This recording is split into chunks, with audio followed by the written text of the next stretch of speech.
밤새 편안히 주무셨습니까? JTBC 아침 뉴스입니다. 밤사이 기온이 크게 떨어지면서 진안이 영하 11.5도, 임실이 영하 10도, 익산 영하 9.7도, 전주 영하 6.2도로 반짝 강추위가 찾아왔습니다. 낮 기온은 영상 2도에서 0도의 분포로 어제보다 4, 5도가량이 낮겠습니다.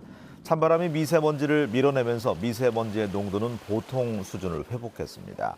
서해남부 전해상에는 풍랑주의보가 내려져 있습니다. 대기는 차차 건조해지겠습니다. 전주기상지청은 늦은 오후부터 차츰 평년 기온을 되찾을 것으로 내다봤습니다. 오염 토양 반입 정화 시설의 허가를 둘러싼 불합리한 환경부 지침의 문제점, 지난해 전주방송에서 집중 보도했습니다. 이 시설이 불법 영업을 하고 있다며 임실군 주민들이 장기 집회에 들어갔습니다. 정원익 기자입니다.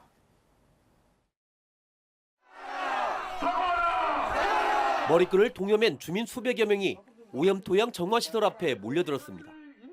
주민들은 이 업체가 지난달 불법적으로 오염토양 수백 톤을 반입했다며 영업 중단을 촉구하는 장기 집회를 시작했습니다. 여기는 섬진강 상류요, 옥동호 지금 상수원을 먹고 있지 않습니까? 이런 지역에 오염통이 온다는 것은 있을 수 없는 일이에요. 업체가 폐수 배출 시설을 갖추지 않고 오염 토양을 들여온 사실을 확인한 임실군은 곧바로 경찰에 고발했습니다. 업체도 반격에 나섰습니다. 임실군이 폐수 배출 시설 설치 신고를 반려해 벌어진 일이라며 이 처분을 취소하라는 소송을 제기했습니다. 저희가 영업을 시작 안 한 상태에서 신고를 하려고 하는데 안 받아주시니 이제 그런 부분은 이제 법원의 판단을 받아봐야 되겠죠. 임실군은 한 발 더 나아갔습니다. 침수 우려가 많은 곳이다 보니 옥정호 오염 가능성이 크다며 시설 허가를 아예 취소해달라는 소송을 냈습니다. 처리되지 않은 오염 물질들이 하천에 범람이 된다고 했을 때는 어떤 식수 공급 중단이라든지 어떤 주민 건강 위해라든지 그런 부분이 상당히 지금 염려되고 있는 상황입니다. 주민들의 장기 집회는 물론 본격적인 소송전이 시작되면서 기나긴 싸움이 이어질 것으로 보입니다. JTBC 뉴스 정원익입니다. 새만금 주변 어민들과 시민단체가 재생에너지 사업 계획을 수정할 것을 촉구하고 나섰습니다. 새만금의 해수 유통을 전제로 한 주장인데요. 올해 사업이 본격적으로 추진되기 때문에 논란이 예상되고 있습니다. 권대성 기자입니다. 새만금 재생에너지 사업을 통해 방조제 안쪽 4곳에 태양광 단지가 들어섭니다. 3곳은 수상 태양광 단지가 만들어지는데 지금도 어업 활동이 이뤄지고 있습니다. 새만금 주변 어민 대표들과 시민단체가 이들 3곳 가운데 2곳은 사업 부지를 바꾸자고 촉구하고 나섰습니다. 부지 변경이 어렵다면 사업 시기를 새만금 수질 2단계 사업이 끝날 때까지 미루자고 주장했습니다. 사실상 환경단체가 새만금호 수질 확보의 대안으로 제시해온 해수 유통을 전제로 한 겁니다. 복원된 바다에서 이루어질 어업, 관광업과 상충될 수 있는 재생에너지 부지는 다른 부지로 변경하거나 최소한 후순위로 미루었다가 2020년 이후에 결정해야 혼선을 피할 수 있다. 전라북도는 신중한 태도를 보였습니다. 다만 해수 유통 고려는 때가 이르다면서 재생에너지 사업이 당장 매립이 힘든 곳을 활용해 내부 개발의 동력으로 삼고자 하는 점을 강조했습니다. 나중에 용지를 토지 조성을 전제로 하는 그 구역에 수상태양광을 설치하는 거고, 그걸 설치가 끝나면은 그 자리는 땅으로 만들겠다는 건데. 새만금 개발청이 민간 협의체를 꾸린 뒤 재생에너지 사업을 본격화할 계획인 가운데 시민단체가 사업 조정을 요구하면서 논란이 예상됩니다. JTBC 뉴스 권대성입니다. 체육계에서 성폭력 폭로가 잇따라 터져나오자 어제 대한체육회가 대책을 내놓았습니다. 하지만 학교 체육에 대한 대책은 구체적으로 제시되지 않았고 현실성도 떨어진다는 지적이 나오고 있습니다. 주혜인 기자가 보도합니다. 고등학교 유도 선수 시절 자신의 코치였던 손모 씨에게 성폭행을 당했다고 주장한 신유용 씨. 지난해 3월 성폭행 혐의로 손 전 코치를 고소한 뒤 여자 코치와 동료에게 증언을 부탁했지만 도움을 받지 못했습니다. 제가 저는 당연히 이제 그분들이 증언을 해줄 거라고 생각을 했고, 그 바로 전날에 연락 두절이 돼서 증언을 받지 못했습니다. 화도 나고 좀 그랬는데 지금은 이해합니다. 대한체육회가 발표한 성폭력 대책의 핵심은 여성 부촌장과 여성 훈련관리관, 그리고 인권관리관을 국가대표 선수촌에 배치하고 학교와 실업팀 운동부에는 이 기준을 준용한다는 겁니다. 하지만 여성관리관의 자격이 애매하고 자격을 갖춘 여성 코치를 뽑기도 어렵습니다. 전북 초중고등학교 운동부에서 여자 선수가 있는 팀의 코치 178명 가운데 여성 코치는 40%밖에 되지 않습니다. 여성이 자격이 있는 사람이 많지가 않겠죠. 그러다 보니까 남성으로 이렇게 채용이 되는 거예요.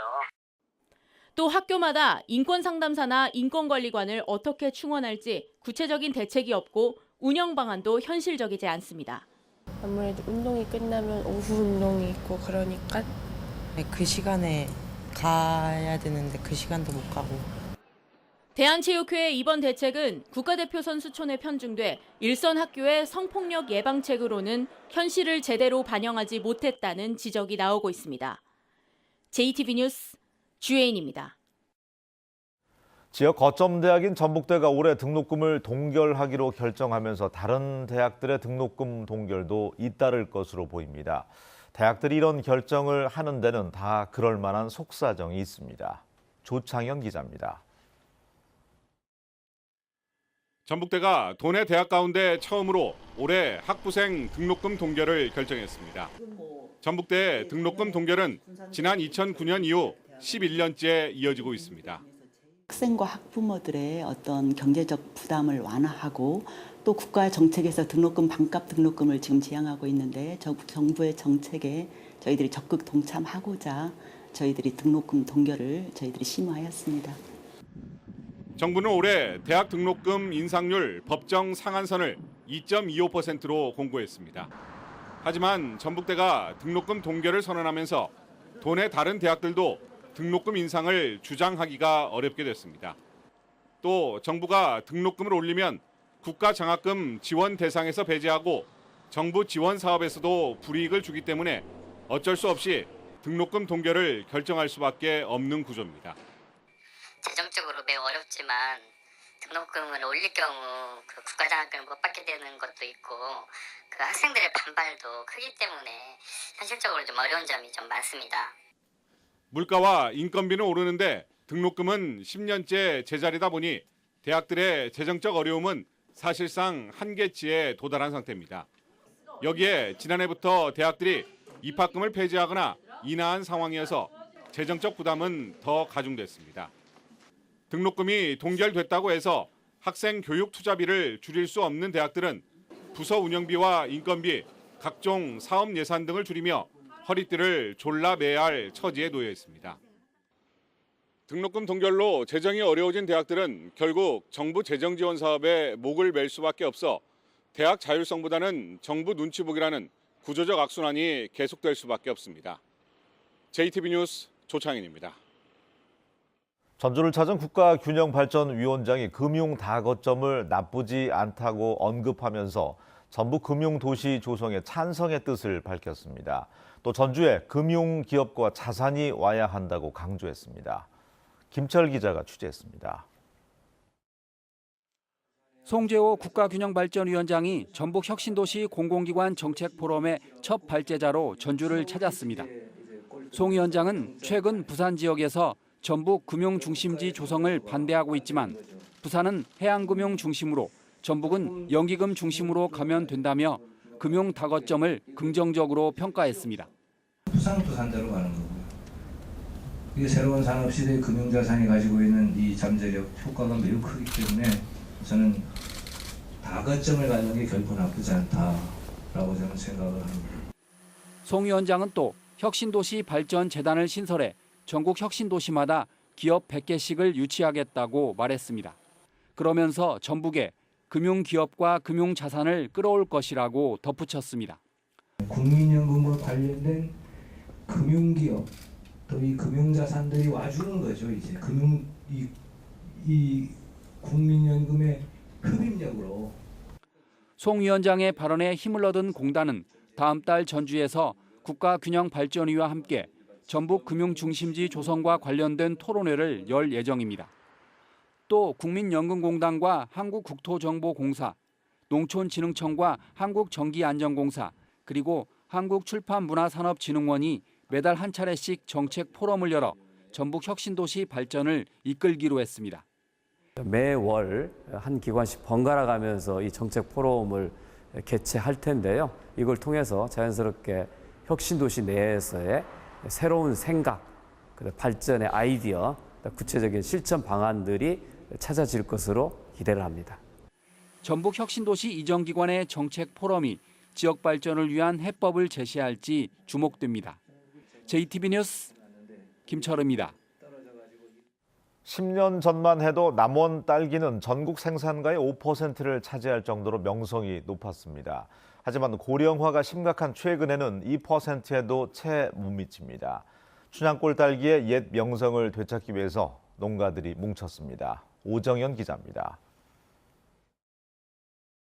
흙바닥 위가 아닌 어른 허리춤 높이의 딸기가 맺혔습니다. 고설 딸기 재배 방식입니다. 초기 투자 비용이 비싸지만 단단하고 유통기간이 긴 딸기를 얻을 수 있습니다. 이런 고설 재배 방식으로 딸기를 키우는 농가들이 모여 연구회를 결성했습니다. 품질과 생산량을 높여 춘향골 딸기의 옛 명성을 되찾겠다는 건데 20%대인 고설 재배 면적을 2배로 확대한다는 목표도 내놨습니다. 열심히 노력해서 우리 농가의 소득에 보탬이 될 수 있도록 틀을 만들면서 앞으로 열심히 하도록 우리 농가들하고 힘을 합할 겁니다. 순창군이 벼농사에 필요한 농기계를 조기 지원하기로 했습니다. 지원 대상 농기계는 곡물 건조기와 논두렁 조성기 등 모두 11개 기종으로 구입 단가의 절반을 군에서 내주는 방식으로 지원합니다. 정부가 주관하는 재해 예방 사업 평가에서 완주군이 전국 최우수 기관으로 선정됐습니다. 재해 예방에 대한 신속한 집행과 주민을 중심으로 한 사업장 관리에서 높은 평가를 얻은 완주군은 내년도 재해 예방 사업 국비를 인센티브로 배정받게 됐습니다. JTB 뉴스 오정현입니다. 음주 교통사고를 낸 뒤에 달아나 오토바이 운전자를 중태에 빠뜨린 상근 예비역이 경찰에 붙잡혔습니다. 전주 완산경찰서는 상근 예비역 22살 A씨를 도주치사 혐의로 붙잡아 군 헌병대에 인계했다고 밝혔습니다. A씨는 지난 10일 새벽 전주시 효자동 한 사거리에서 술에 취한 채 승용차를 몰다 50대 후반의 B씨가 몰던 오토바이를 들이받은 뒤 달아나 B씨를 중태에 빠뜨리고 인근 차량 3대를 파손한 혐의를 받고 있습니다. 어제 오후 4시 20분쯤 장수군 번안면 한 태양광 발전 시설에서 불이 나 8시간 만에 꺼졌습니다. 이 불로 건전지 255개가 들어있는 에너지 저장 장치와 건물 36제곱미터가 불에 타서 10억 8천여만 원의 재산 피해가 났고 시설 관계자 54살 이모 씨가 1도 화상을 입었습니다. 경찰과 소방당국은 목격자 등을 상대로 정확한 화재의 원인을 조사하고 있습니다. 정의당 정읍시위원회와 정읍녹색당이 정읍시의회 가축 분뇨 자원화 사업에 대한 특위 구성을 촉구했습니다. 정의당은 지난해 가축 분뇨 자원화 사업의 의혹을 조사하기 위한 특위 구성을 앞두고 해당 업체가 일부 시의원에게 압력을 행사했다는 소문까지 돌았다며 특위를 구성해 의혹을 풀고 행정의 신뢰성을 되찾아야 한다고 주장했습니다. 앞서 녹색당도 성명서를 통해서 정읍시가 90억 원을 들여서 진행한 사업을 특정 업체의 수의계약으로 몰아준 의혹이 있다며 임시회에서 특위를 구성해 진실을 밝혀야 한다고 요구했습니다. 지난 2003년 인상된 뒤에 16년간 동결돼 온 완주군 상수도 요금이 다음 달부터 평균 10%가량 인상됩니다. 이에 따라 한 달에 20톤의 물을 쓰는 가정의 경우 다음 달부터 1,500원가량 부담이 늘어날 예정입니다. 2017년 기준 완주 수돗물 생산 원가는 톤당 2,346원이지만 부과요금은 795원으로 요금 현실화율이 전라북도 평균의 절반에도 미치지 못하는 34%에 불과해서 군 재정에 부담이 되어 왔습니다. 군산시가 이번 달부터 중앙동과 산북동 일대 도시재생 뉴딜 사업을 추진합니다. 군산시는 오는 2022년까지 중앙동 째보선창 인근 유휴 부지에 청년 창업 공간과 레저, 숙박시설 등을 확충할 계획입니다. 또 산북동 지역은 공용 화석단지 개발과 산업단지 근로자를 위한 공공임대주택을 공급하기로 했습니다.